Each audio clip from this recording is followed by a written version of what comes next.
Then Rawlings was because... Well, he said he gave him advice, he consulted him for advice. Oh, he's an elder statesman, and so I don't know what form of advice that he's talking about. Well, but President Rawlings remains the founding father of NDC, and he may have some issues that he feels the party could do better on. Some of it may be right, some of it may be wrong. But President Rawlings remains a huge tower and a fountain of knowledge when it comes to politics in this country. And as a party, we must recognize that and work. But there are snippets of this same party which he gave birth to that sometimes fire unnecessary salvos. Oh, you know. Because many of them either don't understand where we have come from and don't realize that sometimes you need to go back and ask yourself what exactly he's saying. I have been lucky to have worked so closely with him in a period that I must say that the pressure of governance was not on him, and so you would tend to learn and hear a lot. So I've been privileged to have even a better and a deeper understanding of him than possibly what many persons will do. This is someone who would stand by you and for you any day, anytime, insofar as you are not offending the truth. Speak it, no matter how painful it is, if even it goes against him. So working with President Rawlings is one of the easiest things to do. You don't have to, oh, should I say this or I shouldn't say it? Why the departure?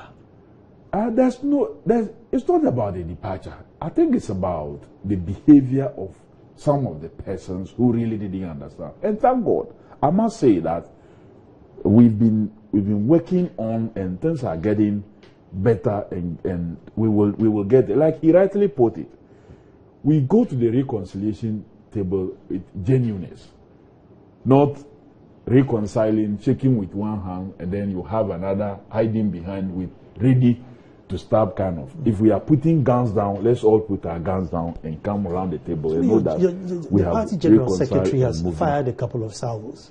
I think that all that we have to put them behind us, where apologies have to be ready. Like he said, look, he is not opposed to the NDC at all. He feels that we must work as a team, and whatever we work for, whatever comes around, must be shared accordingly. Would you try and bring Nana Konedu on board too? Of course, we welcome everybody on board. Forget about welcome. Would you approach? Would you try and get her back? We have to take first steps first. She has formed a party now. She has a party. So the first thing is to make sure that we put our home in order. The Professor Boche committee has recommended a healing tour, reaching out to people. So let's first reach out to those who are within and have issues first. Let's deal with that. When we have finished dealing with that, then we can now begin to look at our sister parties that have the same ideological leaning to see whether we cannot bring ourselves together and have a common cause, because now we have a common opponent. We have if we can put it, enemy in quote of the state that we must all work to remove. And so it is for the good of this country that all side groups come together and support the cause that we stand for, so we will get back to the rightful place and govern this country. So we are going to work on all those. But first and foremost, we will deal with this one. And of course, our founder will be a key component of this process. And I believe that those who have had verbal diarrhea and going on all kinds of attacks and talking anyhow, such persons would have to be advised to cease, or would not have to speak on behalf of the party if that is the way we are going to go. We are not going to tolerate such things again. Today, I, for example, have received all kinds of attacks and insults from various persons. But because I know that sometimes when some people are behaving, you must let the world know the difference between a wise and reasonable person and a fool. So I will not respond to some persons. I will leave it at that for the people to judge something page, because some of it is just data. The whole of page 100 to 110 has nothing to do with Lordina. There's no name Lordina even in these page ranges that so far in the 200 you haven't read anything. I'm telling you that from 100 okay but this to 110 there is no name Lordina in there. Okay, let's try whether that Lordina is in reference to the former first lady or it's in reference to any other person called Lordina. There is no such name Lordina. Okay. So it's a fake. It's a fake quote. Okay, check page 63. Those who were lead debaters for the NDC in the media space lacked the intellectual depth on economics, public policy, and governance issues. They failed woefully to counter the superior argument put forward by the MPP on the economy, social policy proposals, and the corruption under the Mahama regime. It was surprising that the whole government and party machinery were disabled by the strong arguments of the then running mate of the MPP. The failure by the NDC candidate, his running mate, the leadership of the party and the majority at the time to strongly challenge the views of Dr. Bawumia did grave harm to the image of the NDC and contributed hugely to our defeat. Nana, predictably so, another fake news. There's nothing like that also and we knew that it was going to happen. You know, even before our report came out, some people said they had our report, which was 67 pages. But yesterday we disappointed them when the report came up to be 455 pages. So it to tell you that they were lying. Then too, if this Lordina issue is not in the report, it will be very surprising because this sentiment. I have just told you I haven't gone through the entire document, but I have gone beyond the 200 pages, and I'm telling you that at least you mentioned page 105, and I'm saying from page 100 to 110. How about page 63 complaining about that's why I'm saying that the 63 is also another fake news. Complaining about the communicators. I'm telling you that today, the Functional Executive Committee of the party had time to go through the report. And we had these issues even to raise with some persons on the committee about some of these things that were already out there, just in case maybe it is in, but our reading hasn't taken us to that point. So maybe it's on page 300. No. There's nothing like that. It's this a creation from the fake news factory. Okay, fake news factory. Assuming it's not in the report, I am saying that these are some of the sentiments.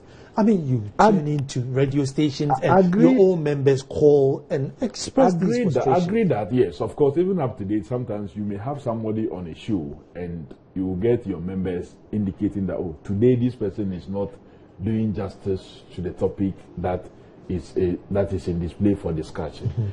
That's true, because sometimes somebody wakes up even without reading on the subject the person wants to comment. Or you go for a program and then from archaeology to zoology, the person wants to speak to. And it is made worse when you have an ignorant host.